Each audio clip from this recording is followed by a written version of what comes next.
Hello class 10th. Now class 10th, today the topic of our discussion is work, power and energy. एक बार पहले भी इस chapter को हम लोग कर चुके हैं, but this is the revision week, so we are revising all the things which we have done.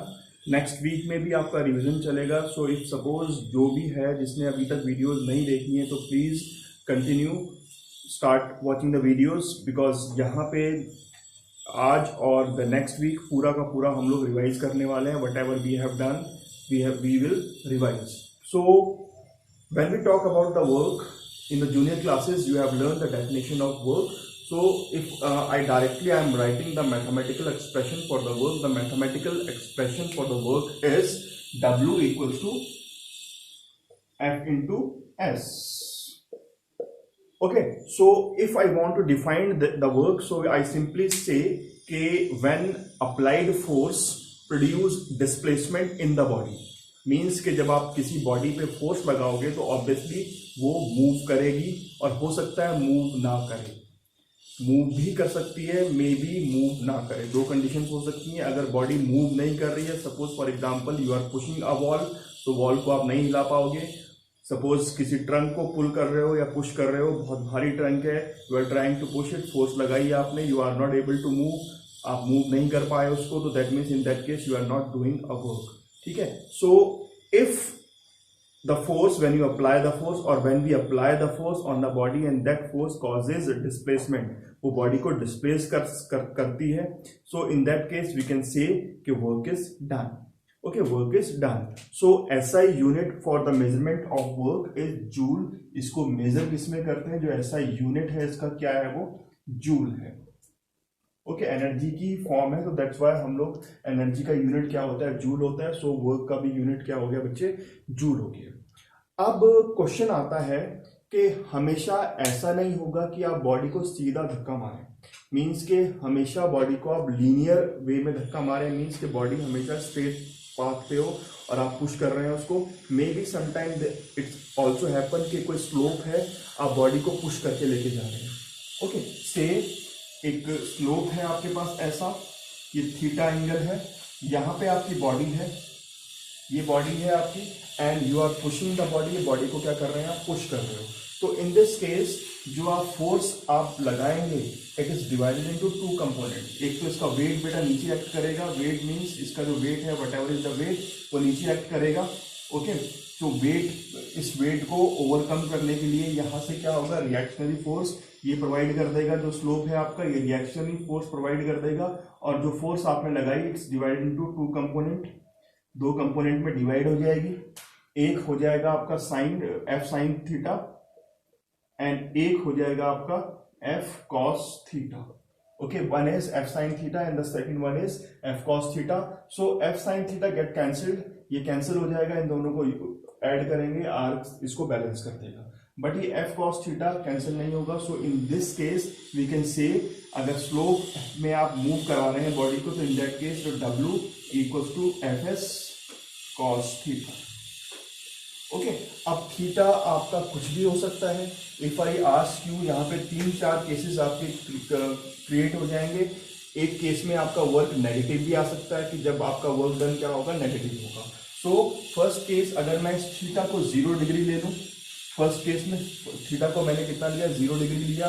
तो when I am taking it 0 degree, we know कि that cos 0 equals to 1. cos 0 कितना होता है? 1 होता है. तो in this case the maximum work is done. That means W equals to F into S. So दोनों को डायरेक्टली मल्टीप्लाई करेंगे and we get the value of work in joules. अब सपोज थीटा की जो केस 1 ये था, case 2 में theta की वैल्यू हम लोग 90 रख देते हैं. जब थीटा की वैल्यू बेटा मैं 90 रखूंगा, तो in that case we know के cos 90 कितना होता है? It is equals to 0. So in this case we can say कि W इक्वल्स टू क्या हो जाएगा? Fs into 0. So it means 0 only. तो वर्क डन कितना हो जाएगा? 0 हो जाएगा. अब सपोज फोर्स में ऐसे स्टेट लगा रहा हूं, बॉडी कैसे मूव कर रही है? इन अपोजिट डायरेक्शन मूव कर रही है. तो in this case we can say कि थीटा की वैल्यू कितनी हो जाएगी? It is equals to 180 degree. Okay, theta की वैल्यू 180 डिग्री हो गई है. स्ट्रेट लाइन में बॉडी मूव कर रही है. So we can say in this case के W equals to F S cos 180 and cos 180 की जो वैल्यू होती है, it is equals to -1. So in this case it will be minus Fs. So that means in this case the negative work is done. Okay, work done क्या हो जाएगा आपका negative हो जाएगा. And the two factors on which the magnitude of the work done depend is your force. कितनी force आप लगा रहे हो, जितनी ज्यादा फोर्स लगाओगे उतना ही ज्यादा वर्क होगा. डिस्प्लेसमेंट, कितना बॉडी कितनी डिस्प्लेस कर रही है अपनी जगह से, तो डिस्प्लेसमेंट पे डिपेंड कर रहा है. और the angle between the slope, अगर बॉडी को आप किसी स्लांटिंग स्लोप में मूव करवा रहे हैं. तो this is all about the work done. So next आते हैं हम लोग इसके ऊपर, पावर के ऊपर. So what is power? Power means कि the rate of doing work. Simply in simple words we can say power क्या है आपका, rate of doing work.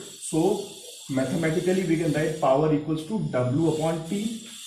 Okay, rate of doing work. And what is energy? Energy is the capacity of doing work. Energy क्या है? Capacity है work को, जो energy आप लगा रहे हैं, जो वर्क आप करना चाह रहे हैं, उसके लिए जितनी भी आपकी कैपेसिटी है उस वर्क को करने की, that is called the energy. And power is what? Power is nothing but it is the rate of doing work. Rate means के द स्पीड के टर्म्स में अगर मैं आ जाऊं तो वी कैन से कि उसको मैं पावर में कर देता हूं. Suppose there are two boys, एक बहुत मोटा है और एक बहुत पतला सा है, दोनों एक पेड़ पे चढ़ना चाह रहे हैं. ओके, ऑब्वियसली जो पतले वाला लड़का है वो जल्दी चढ़ जाएगा, जो मोटा है वो it's take time. But the work done क्या हुआ? Work done is same in both the cases. Work done में कोई डिफरेंस नहीं है, दोनों एक ही पेड़ पे चले, एक ही हाइट कवर करी है. बट केस क्या है यहाँ पे? स्पीड डिफरेंस है. तो स्पीड में डिफरेंस आ गया. सो दैट मीन्स एक की पावर ज्यादा होगी. पावर ज्यादा किसकी हो गई है? जो जल्दी चढ़ा ऊपर पहुंच गया है. पावर कम किसकी है? जो देर में पहुंच रहा है. So that means rate of doing work is called a power. इसके यूनिट की बात करें तो पावर का जो यूनिट है बेटा, पावर को किस में मेजर करते हैं? वॉट में मेजर करते हैं. Okay, power is measured in watt. And 1 watt, 1000 watt equals to कितना होता है? 1 kilowatt. Okay, bigger units kilowatt से. Horse power we are also having. Horse power 1 HP. HP means 746 watt. Okay, so these are the bigger unit of power. Okay, so bigger units power के क्या है? Kilowatt, horse power. So we can measure them in these units also. जब power ज्यादा है आपकी तो horse powers में या किलोवाट में भी हम लोग क्या करते हैं? उसको मेजर कर सकते हैं. सो work done, it is clear to you because we are having a mathematical question based on this. कई सारे mathematical questions हैं जो इसके ऊपर based हैं. We have also learned कि cases we are having 3 cases. negative work done. negative work done कब होगा? negative work done 2 conditions में होगा. 2 conditions कौन सी होंगी? 2 conditions होंगी जब बॉडी अपोजिट डायरेक्शन में मूव करेगी. आप फोर्स लगा रहे हैं फॉरवर्ड डायरेक्शन में, बॉडी मूव कर रही है बैकवर्ड डायरेक्शन में. इन that case the value of the cos theta will be equals to 180 and we know that 180 equals to minus 1. So 1 minus 1 put किया. In this case the work done is minimum. Work done क्या हो जाएगा आपका? Minimum हो जाएगा because minus something is less than 0. 0 की तो फिर भी कुछ वैल्यू है, बट अगर वर्क डन नेगेटिव में चला गया तो वो 0 से भी कम हो गया. So that means in this case the work done is 0 अगर बॉडी आपकी अपोजिट डायरेक्शन में मूव करती है. ओके, अगर cos 90 मीन्स cos 0 अगर हो, थीटा की वैल्यू 0 अगर हो, इन that case the work done is maximum. Okay, so power is rate of doing work. Rate of doing work क्या है आपका? पावर है. ओके, यूनिट क्या हो गया इसका? वॉट हो गया. वॉट में आप इसको मेजर करते हैं, आप इसको किलोवाट में मेजर करते हैं. Kilowatt and horse power are the bigger unit of power. After this gravitational work की अगर हम लोग बात करें, वी नो कि वर्क को मैंने क्या लिखा? ग्रेविटेशनल वर्क का कॉन्सेप्ट कब आता है? जब आपकी बॉडी कैसे मूव कर रही है अगेंस्ट द ग्रेविटी या टूवर्ड ग्रेविटी. जब आप बॉडी को या तो ऊपर फेंक रहे हैं या बॉडी ऊपर से क्या कर रही है? नीचे आ रही है. So in that case we consider the gravitational work. So gravitational work means कि मुझे पता है कि W इक्वल्स टू क्या होगा? आपका Fs होगा. But in this case the value of this F will be m into G. Why m into G? Because weight का काम करेगी ये, तो क्या हो जाएगा? m into Gs. So this is your gravitational work done when body moves against the gravity or towards the gravity. जब gravity के अंडर में बॉडी मोशन करती है तो in that case we consider the gravitational work. बात करते हैं energy की.